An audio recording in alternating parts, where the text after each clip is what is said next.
Closing time, oras nang umuwi, kaya eto gumagayak na tayo. Do wanna take me home.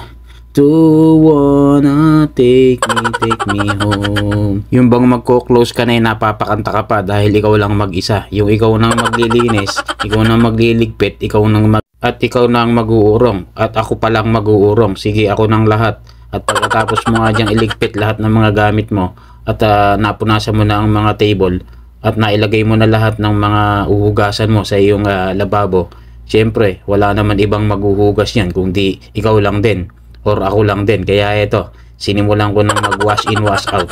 Yan lang naman ang uhugasan natin ng ating pinaggamitan.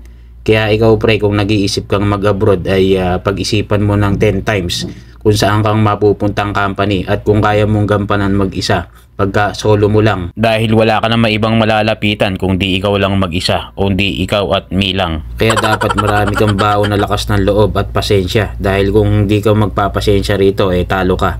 Kaya dapat konting tiis at isipin mo rin kung bakit ka nag-abroad at para saan. At syempre para sa pamilya na rin. At dahil nasanay na rin akong mag-isa sa kitchen, dahil dun sa pinagtrabaho ko din sa Pinas ay dating solo lang din akong nagluluto nun. Sa buffet pa yon, eat all you can. Shoutout nga pala dyan sa ating mga kasama sa kitchen. At eto na nga, at nag-closing na rin ako. At kinlose ko na rin ang kaha at ni-reading. At pinagsasarado ko na rin ang aming 5 application.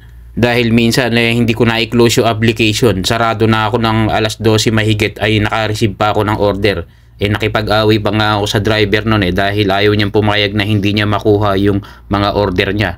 Pero hindi rin ako pumayag kasi sarado na lahat ng aming application pinipilit niya na may order siya ng mga pagkain. Nakipagtalo pa ako nun at ibinigay ko na lang sa amo namin at tinawagan ko, ayun, siya ang kumausap.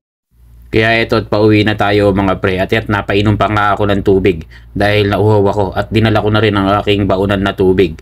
At ang scooter ko nga na yan ay kinuha ko na rin at lalabas na tayo at pinatay ko na rin ang ilaw sa kitchen.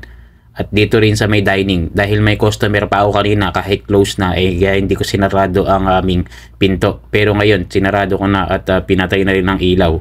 At syempre uuwi na tayo at make sure na nakalak ang pinto natin sa restaurant. At uuwi na nga tayo mga pre. At eto, sinuot ko na ang aking pangmalakasan na helmet para make sure na walang huli. At hanggang dito na lang ang aking vlog for today. Thanks for watching and God bless everyone.